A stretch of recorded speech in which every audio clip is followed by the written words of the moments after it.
Hey, everybody. Now, my disclaimer, I got several useless degrees and certifications, um, but I cannot take your insurance when I give my solicited advice, if you ask me. But I think I'm smarter than the powers that be, and I'm gonna I am an objectivist feminist. You guys could always email me. I've been getting some emails. Airedstatic@yahoo.com. No numbers. I got lucky. Also airedstatic@gmail.com. No numbers, right? AIRED static. STATIC. Okay. She wished to remain anonymous. That is fine. Even if you did not want to remain anonymous, you would be, because I feel like your question or wanting my advice is what a lot of people are feeling, either too ashamed or don't know where to start, because in our community or culture, whatever you want to call it, our microcosm, we're now being open to mental health, fertility, being single, single parent, yada, yada, yada, yada, yada. So I've been very open about my fertility journey. When me and my husband got together, even before marriage, we were trying for a kid. Okay. I didn't get pregnant until my 5th year of marriage. 7 years of trying to get pregnant, nothing. I took all of the pills. I got the ovulation kits, all of the stuff that you supposed to do. I started taking my folic acid, my prenatal pills with my folic acid. Right? I lost the weight. I changed my diet. I exercised 7 years, month after month, and not even month after month, because I have PCOS. I'm open about that. Every time my period came, I sunk into depression. Got to a point in our lives, this is just not going to happen. Take the stress off of you, take the stress off of me. We're just not going to have children. Right? Started traveling, having fun, Airbnb-ing our apartment and taking that money and let's just go to Texas because we can. Let's just go to Virginia because we can. Let's just hop on the train and go to DC. We don't got no hotel reservations. Let's just go. Cruising. Okay, let's just go. Let's just go. Fine time. Fast forward 2 years later, I see my husband in the elevator and he's interacting with somebody's baby. They're holding the baby. He's staring at the baby. He's smiling at the baby, playing with the baby. Damn, this nigga want a baby. But he would never tell me, because he knew how hurtful it was not to get pregnant and everything like that. Now, mind you, I was going to the gynecologist, telling them I was trying, a male white gynecologist. Are you pregnant? No. Never asked me if I'm trying to get pregnant. Knew I was married. Are you pregnant? No. And I would say, no, but I'm trying. Never asked me how long I've been trying to get pregnant. None of these questions. I will go get my annual pap smear and be on my way. Okay? This is what happens. I change jobs and I change insurances. No, before that. Cut to. I get a new job, but I'm still on my husband's insurance from the old job because it's damn near free. They switch providers. Still same cost to us, they just switch. The gynecologist that I'm going to, the clinic or whatever, no longer takes the insurance. I find a new gynecologist. I go get an appointment with a nurse practitioner. Oh, okay. I don't really have any coochie problems. This woman could do it. She takes two looks at me, does an exam, everything. She sees the facial hair on my face. Have you ever been diagnosed with PCOS? No. When's the last time you've been to the gynecologist? I go every year. I go every year. Nobody ever diagnosed you with PCOS? No. How often you get your period? I don't know, 4, 5, 6 times a year, maybe every 2 months. She goes, she does her her workup. The doctor now comes in, confers. You have PCOS. Do you have any children? No. Are you trying to have children? Yeah, I've been trying for 5 years.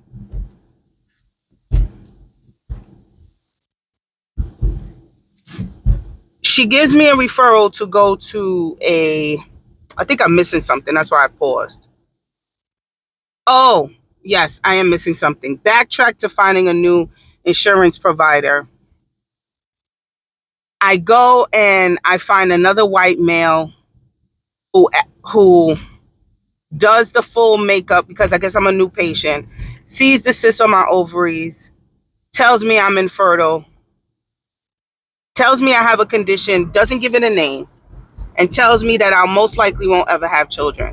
Okay, so me and my husband make our peace with it, and then we start traveling. That's what happened. This was a long time ago. So anyway, I felt so uncomfortable with this man, how dismissive he was about my fertility. I just says, I can't do another male gynecologist. They're just so cold. And I don't know if because they're men looking at vaginas that they don't want to show any emotion, so they could just stay very professional. But I, like most women, don't see our vagina as a formal institution. We use it for fun and procreation. I just felt, okay, let me find a woman. Find this nurse practitioner. She says you have PCOS. I said, well, the doctor told me I had a condition. And she said, let me guess, he told you never have children? I said, yeah. She said, was he a male? I said, yeah. She said, that's not true.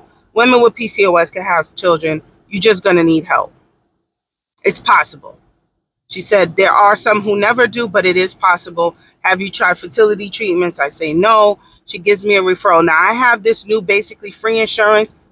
I go to the office. I'm casually talking about it because I'm not really ashamed. I'm casually talking about it.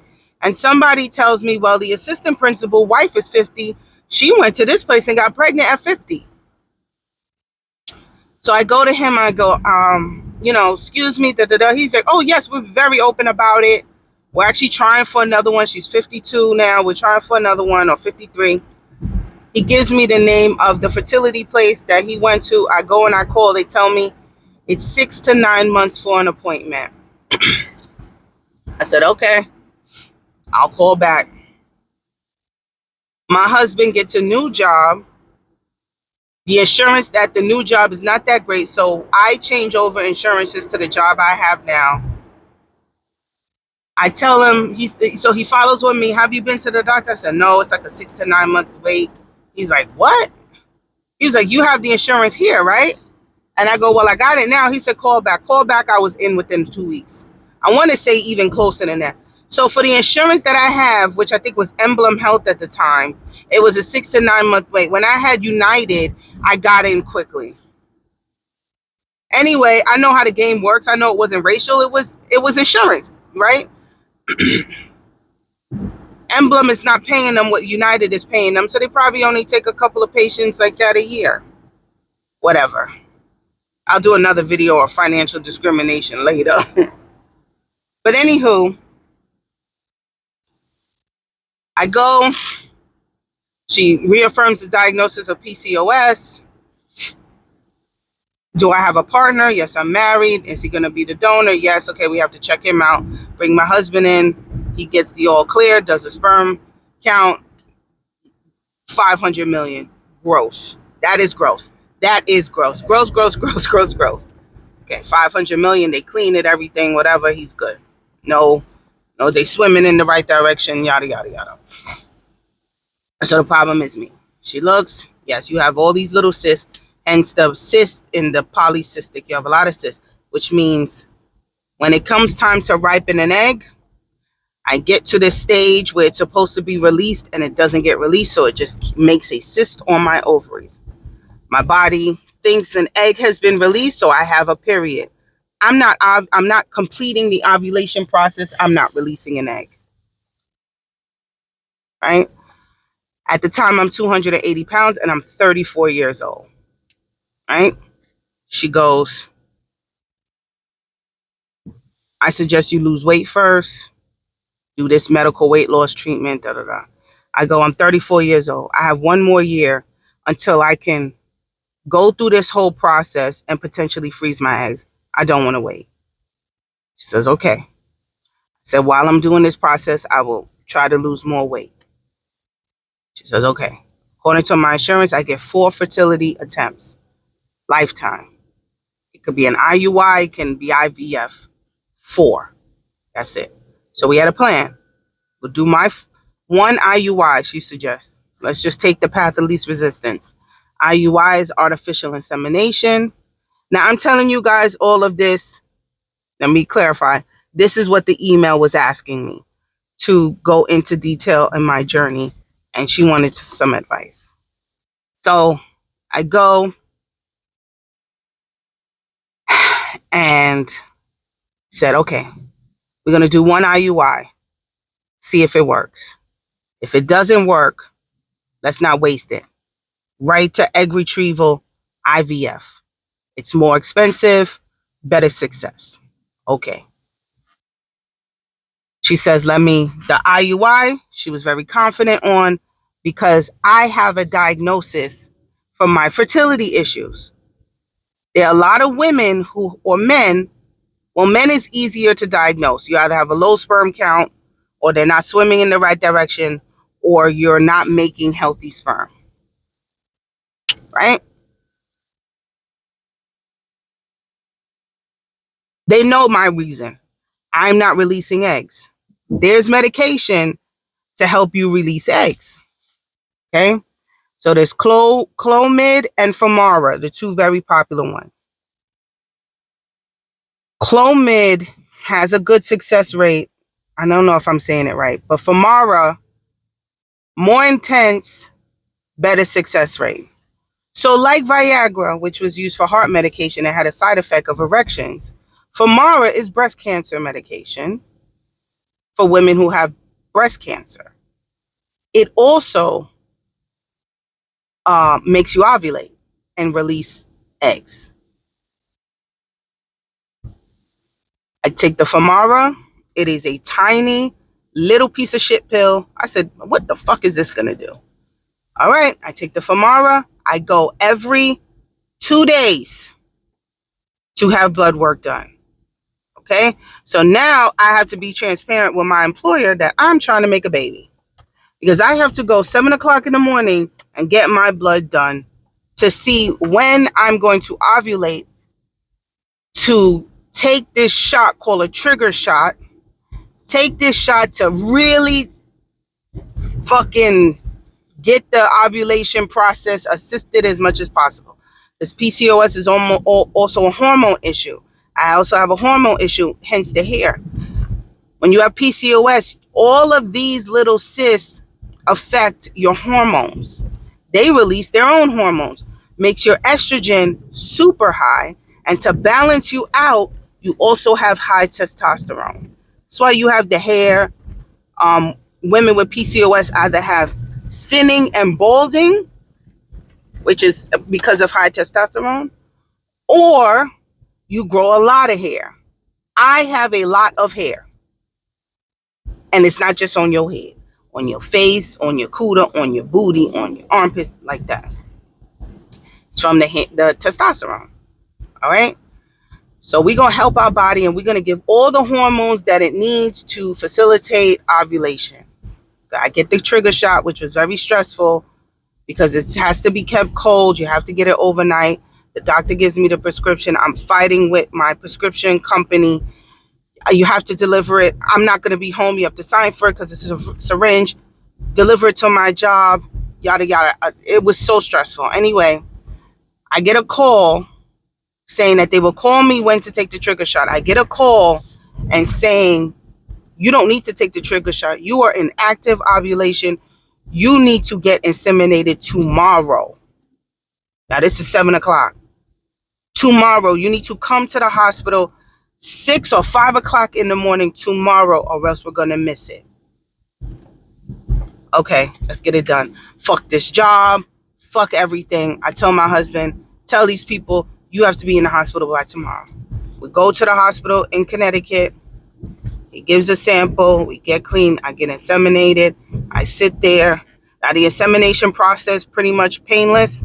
They take your sample from your partner, your mate, whoever is going to supply the sperm. They wash it and clean it. They put it in this very long syringe, which is like a plasticky tip. They have you tilted a little bit. You're in like a surgical room, like, pretty basic. You're hooked up to an IV only for fluids and minerals and electrolytes and stuff like that, because they don't want to risk you being dehydrated and your body go, this bitch ain't healthy enough to try to even get pregnant, right? So you got the IV for fluids. It got all kind of good stuff in there. And they put it in. You sit there for 15 minutes, and I went to work. It was so quick, I was at work on time from 5 o'clock in the morning to start work at 8. Get there. They tell you, don't do anything. Oh, and when you go home, you need to have as much sex as you can for the next 3 days. I'm talking about full busting, all through the sugar walls type of sex. Okay? Now, I'm pumped full of Famara, and my hormones are raging. I get into a fight with my husband. I don't want to have sex. He said, you being stupid. And we always joke, that's how we got the second baby, because we was having the sex. There's only one baby that was supposed to be fertilized, and we had the second baby. Anyway, you have sex for the next 3 days. Consistently, you have that sex. They said don't do anything for 2 weeks. I listened. I didn't want to jinx it. And then in 2 weeks, you get a blood test. And then they say if you're pregnant or not. My IUI worked the first time. I feel very lucky for that, but I'll do a part 2 on what happened after I found out I was pregnant.